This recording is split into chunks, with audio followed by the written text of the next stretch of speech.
Hello guys, hello water sign, hello Pisces, Scorpio and Cancer. Welcome dito sa aking channel, Kapalaran 888. Alamin natin kung anong messages, vibration, gabay, energy para sa inyong lahat sa araw na ito. Ito ay general reading guys, so kailangan natin na gamitin ang ating intuition sa panonood. Wag mo din na i-claim yung messages na hindi para sa'yo kung hindi ito resonated. Iwanan mo na lang. Ignore mo na lang. Okay. Water sign. Pisces, Scorpio, and Cancer. Kumuha tayo dito ng 2 cards. Pero ang daming barahan na lumabas. Siya yung barahan na gustong magpakita sa inyo sa araw na ito. Okay. Kunin natin siya. Ang unang baraha dito, water sign, Pisces, Scorpio, and Cancer is 9 of Autumn. Dito sa barahang ito, sinasabi na kailangan mo daw na i-reward ang sarili mo sa lahat ng mga kasipagan, sakripisyo na ginagawa mo.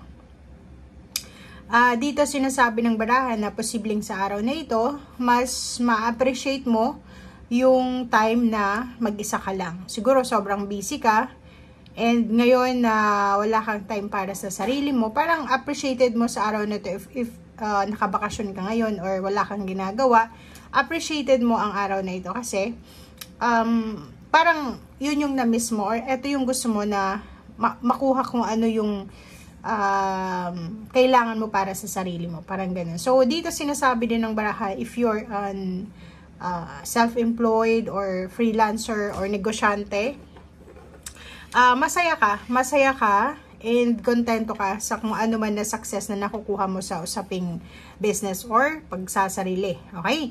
Six of Spring, dito din sinasabi ng barahan na sa araw na ito, posibleng makatanggap ka ng isang napakagandang good news. So, ibig sabihin, ibig sabihin sa araw na ito, it's either 3 days from now, 3 weeks from now, 3 months from now, or 3 years from now. So, wonderful news is on its way. So, on the way na ang good news para sa'yo.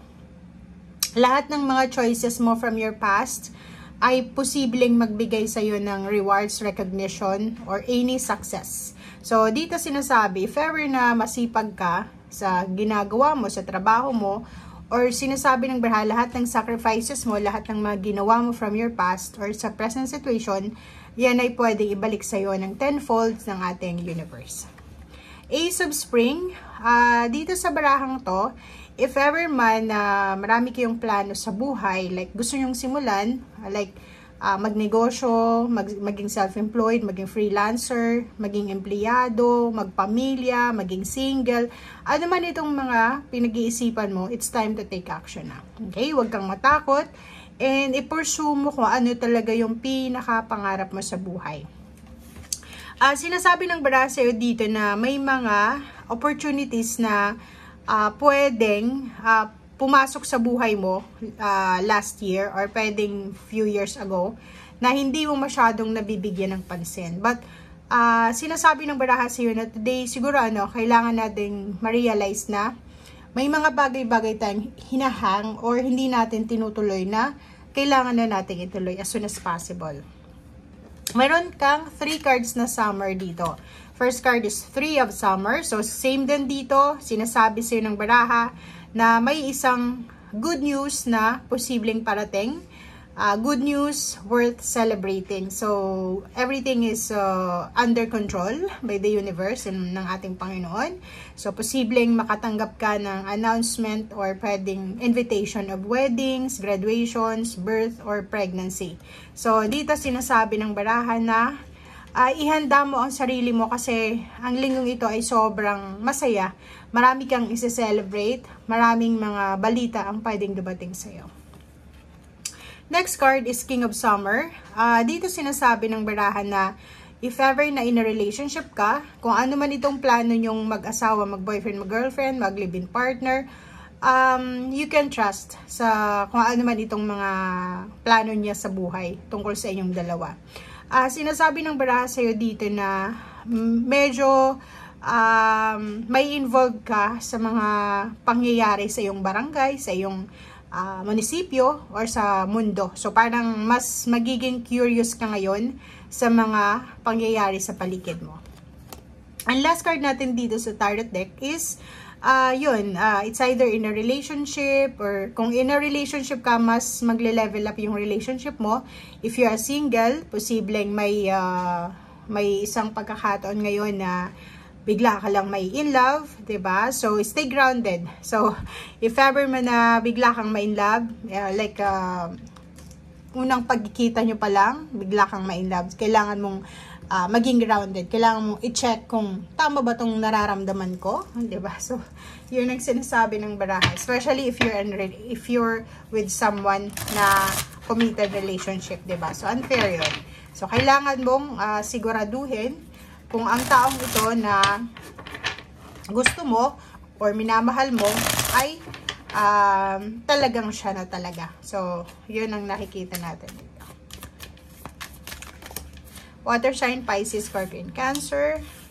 O, diba? So, eto ay tungkol dito. So, relationship guys, relationship-wise, sinasabi ng baraha, maraming choices, options, decision na pwedeng dumating sa inyo sa araw na ito or sa susunod na mga araw. So, pwedeng maraming mga pagpipilian ka dito. But, nandito yung Emperor.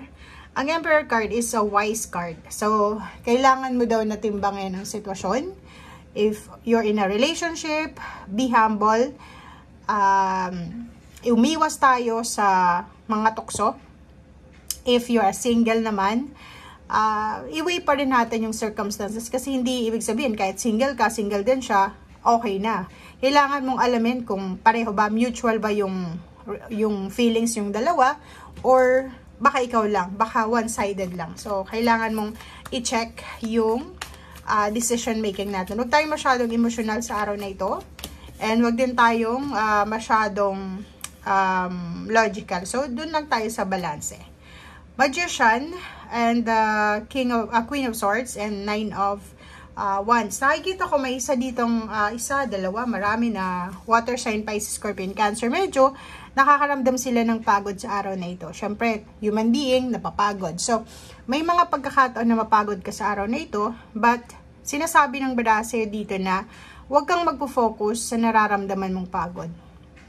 Like for example, may iba sa inyo na napapagod na sa relationship, napapagod na sa trabaho, sa negosyo, or sa pakikisama. Huwag mong i-focus yung pagod mo, okay? Isipin mo na lahat ng ginagawa mo, yun nga sinasabi sa'yo dito ng Six of Spring, na may outcome yan, positive outcome. So, Magician, everything happens for a reason. Hindi darating sa'yo yung mga disappointments, happiness, or success nang walang dahilan. So, lahat ng mga bagay dito sa mundo ay may dahilan. Okay?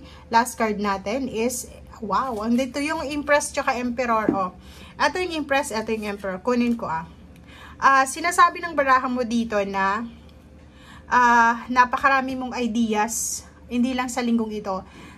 Siguro nagsimula yung New Year, na yung January 1, na sobrang ang dami-dami mong idea kung paano ma-improve yung buhay pinansyal, kung paano magiging peaceful ang family, kung paano mo didiskartehan yung strategy ng sa buhay, pamilya, relationship, or gano'n pa man.